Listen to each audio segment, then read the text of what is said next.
Assalamualaikum warahmatullahi wabarakatuh. Perkenalkan, nama saya Burhanuddin, NIM 18330014. Pada kesempatan kali ini saya akan melakukan review jurnal dengan dosen pengampu Ibu Yu Marlin dalam mata kuliah Sistem Pakar.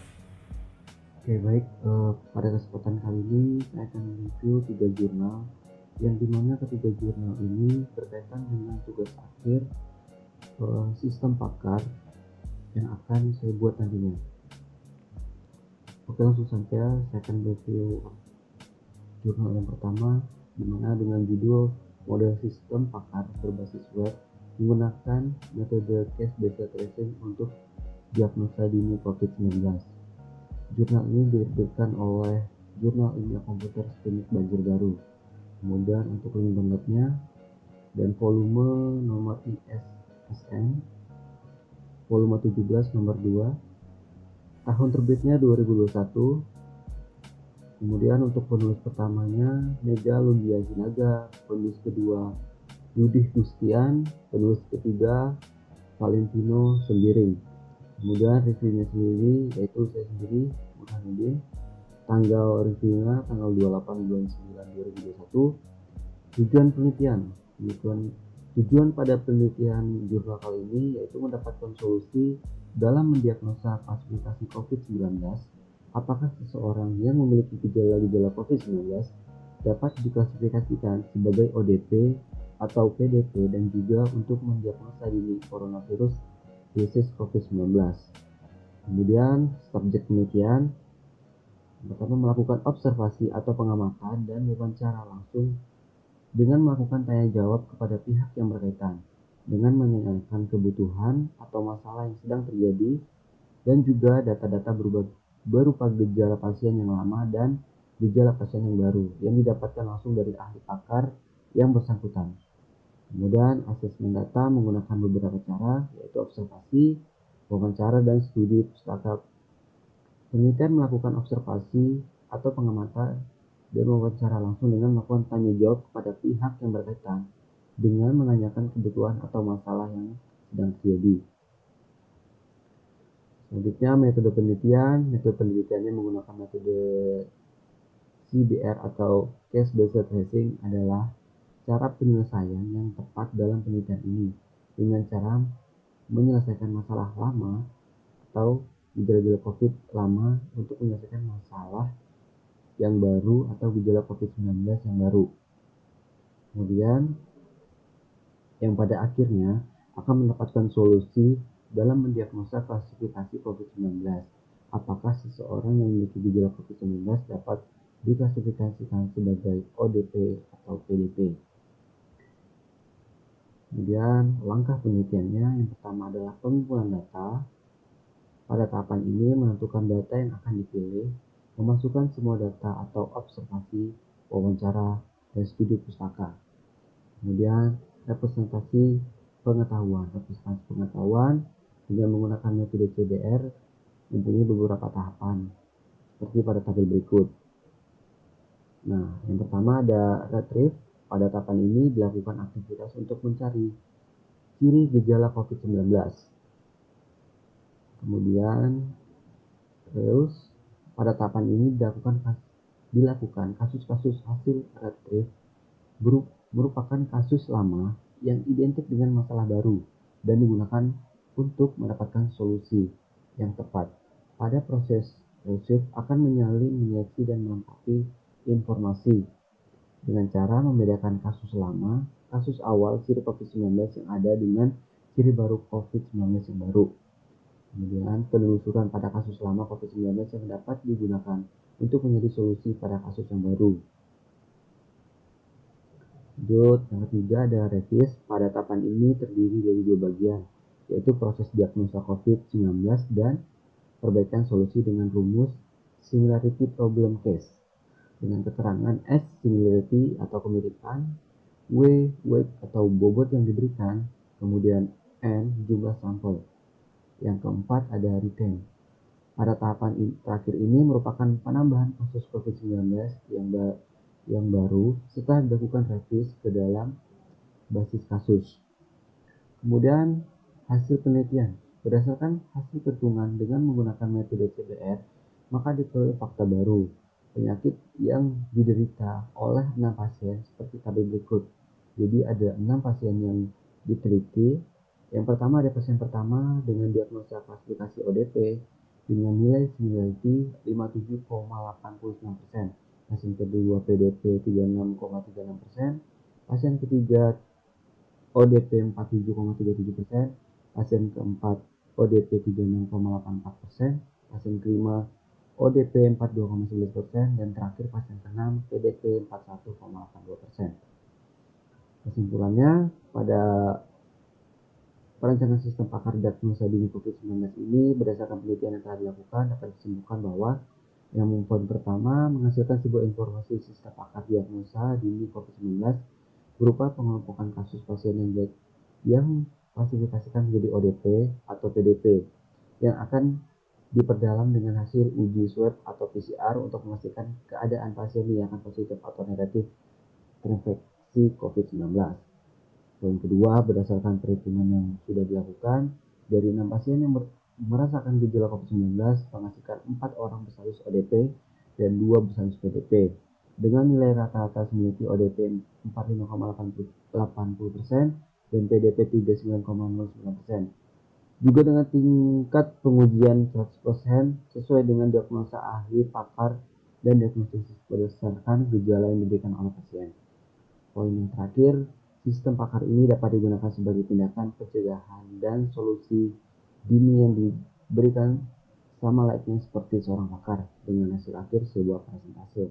Oke baik, selanjutnya pada jurnal kedua ini saya akan melanjutkan reviewnya dengan judul perancangan sistem pakar mendiagnosa penyakit COVID-19 dengan metode backward chaining berbasis online yang dikeluarkan oleh jurnal UISU. Kemudian untuk link downloadnya, volumenya, dan nomor ISSN volume 16 nomor 3 tahun terbit 2021. Penulis pertamanya, untuk penulis utamanya Muhammad Ruswin Nasution, penulis kedua Khairuddin Nasution, yang terakhir penulis ketiga Muhammad Julfanshuri Syiambaton. Kemudian reviewnya saya sendiri, Burhanuddin, tanggal review tanggal 28 bulan 9 2021. Lanjut ke tujuan penelitiannya untuk menentukan aturan mana yang akan dijalankan. Kemudian aturan tersebut dijalankan dan menghasilkan suatu kesimpulan dari beberapa gejala dengan menggunakan metode backward chaining. Gejala penyakit COVID-19 dapat diketahui dan mengetahui cara pencegahannya. Lanjut ke subjek penelitian. Untuk subjek penelitiannya ini adalah orang awam atau orang yang gaptek teknologi, di mana website yang akan dibuat dapat memudahkan mereka dalam melakukan pencegahan apakah terpapar COVID-19 atau tidak. Kemudian asesmen data atau metode pengumpulan datanya, yaitu yang pertama ada knowledge base, yaitu basis pengetahuan. Jadi kita harus memiliki basis pengetahuan dari kepakaran seseorang. Misal dokter, kita membutuhkan data penyakit paru dan gejalanya. Yang kedua, menentukan rule atau aturan atau inference engine untuk memulai penalaran, mendapatkan kesimpulan atau goals dari hipotesa atau objek untuk mendapatkan fakta, misalnya penyakit DBD sebagai kesimpulan dan demam sebagai gejalanya. Terakhir, membuat output atau hasil dalam bentuk solusi dari hasil penalaran, misalnya penyakit yang diderita migrain, maka solusi penanganannya adalah minum obat atau itu. Selanjutnya, metode penelitian. Metode backward chaining adalah pelacakan ke belakang yang memulai penalarannya dari kesimpulan atau goal dengan mencari sekumpulan hipotesis menuju fakta-fakta yang mendukung sekumpulan hipotesis tersebut. Metode backward chaining merupakan kebalikan dari forward chaining, di mana dimulai dengan sebuah hipotesis atau sebuah objek dan meminta informasi untuk meyakinkan atau mengabaikan. Backward chaining inference engine sering disebut object driven atau goal driven. Selanjutnya, langkah penelitian dimulai dari tujuan, yaitu kesimpulan yang menjadi solusi permasalahan yang dihadapi. Mesin inference mencari kaidah yang diperoleh masing-masing kesimpulan di dirunut balik jalur yang mengarah kesimpulan tersebut. Jika informasi atau nilai dari atribut yang mengarah ke kesimpulan tersebut sesuai dengan data yang diberikan, maka kesimpulan tersebut merupakan solusi yang dicari. Tetapi jika tidak sesuai, maka kesimpulan tersebut bukan merupakan solusi yang dicari. Runut balik memulai proses pencarian dengan suatu tujuan, sehingga strategi ini disebut juga goal driven. Kemudian ini rancangannya, yang pertama rancangan database, kemudian database solusi. Berikut uraian row mendiagnosa penyakit COVID-19 dengan metode backward chaining. Yang pertama ada rules pertama if OTG tanpa gejala. Terus kedua orang dalam pengawasan atau ODP. Yang ketiga pasien dalam pengawasan atau PDP. Selanjutnya hasil penelitian. Dengan menggunakan metode backward chaining, gejala COVID-19 dapat diketahui dan mengetahui cara pencegahannya.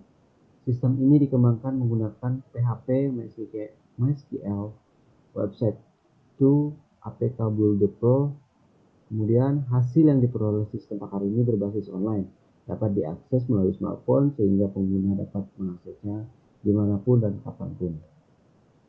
Selanjutnya kesimpulan dari artikel jurnal ini, pada perancangan sistem pakar diagnosa dini COVID-19 ini, sistem pakar diagnosa gejala penyakit COVID-19 dapat digunakan oleh ahli atau pengguna sebagai sarana untuk mencari informasi tentang gejala-gejala apa saja, gejala awal jika seseorang terkena penyakit COVID-19. Sekian. Baik, pada review artikel jurnal yang ketiga ini, di mana artikel jurnal ini adalah artikel jurnal internasional. Kemudian lanjut ke judulnya Application Expert System Diagnosis Chickenpox Disease in Children Using Case-Based Tracing Method, di mana aplikasi sistem pakar ini mendiagnosa sebuah penyakit cacar pada anak menggunakan metode CBR. Yang jurnal ini berasal dari Journal of Critical Review.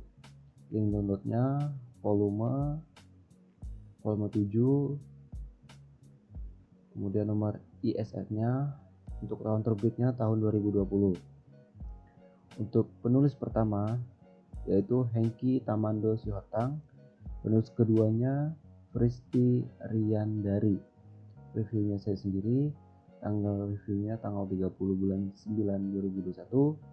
Kemudian untuk tujuan penelitiannya, the purpose of this study is to overcome the problem of smallpox by using an expert system based on CBR and can also diagnosis 9 symptoms for this disease.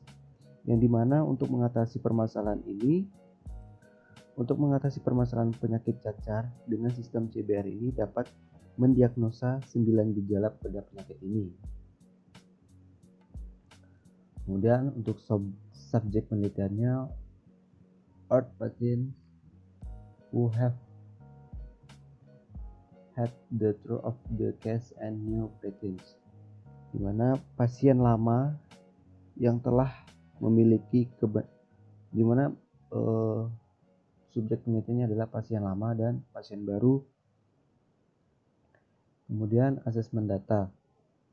Intinya pada asesmen data penelitian ini menggunakan metode CBR untuk menganalisis 9 gejala dan mendiagnosis 6 jenis cacar. Proses diagnosisnya sendiri dilakukan dengan menghitung nilai kemiripan antara kasus lama dengan kasus baru. Hasil diagnosa adalah penyakit pada kasus lama yang memiliki kemiripan tertinggi dengan kasus yang diuji. Lanjut ke metode penelitiannya, masih sama menggunakan metode CBR. Selanjutnya langkah penelitian, the research step in by diagnosis new cases and comparing with old cases that have the calculating the similarity between the two, namely on cases, deno cases, and then a solution will come out. Di mana langkah penelitiannya dengan mendiagnosis kasus baru dan membandingkan dengan kasus lama yang sudah terjadi kebenarannya. Kemudian selanjutnya menghitung kemiripan antara keduanya, lalu keluarlah sebuah solusi untuk langkah penelitiannya. Selanjutnya ke hasil penelitian. Hasil penelitian dapat kita lihat pada tabel berikut.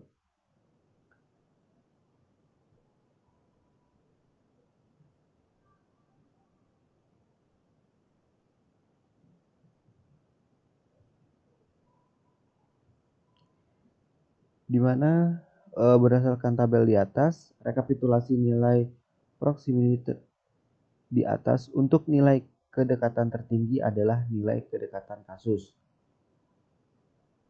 Selanjutnya adalah kesimpulan.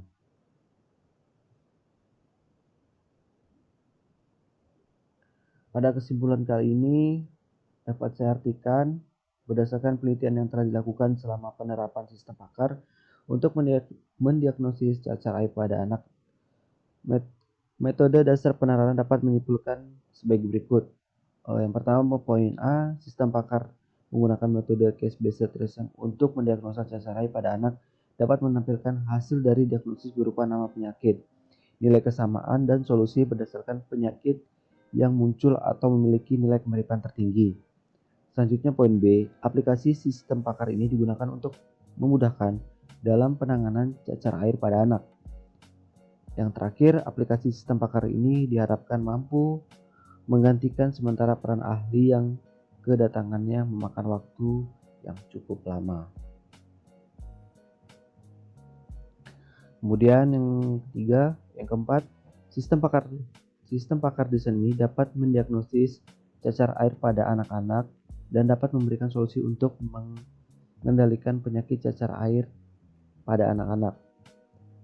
Yang terakhir, perancangan hasil nilai kemiripan dengan case-based penalaran menghasilkan nilai kesamaan keluaran untuk penyakit tepat berdasarkan gejala yang dipilih oleh pengguna di waktu konsultasi. Sekian presentasi dari saya, kurang dan lebihnya mohon maaf. Wassalamualaikum warahmatullahi wabarakatuh.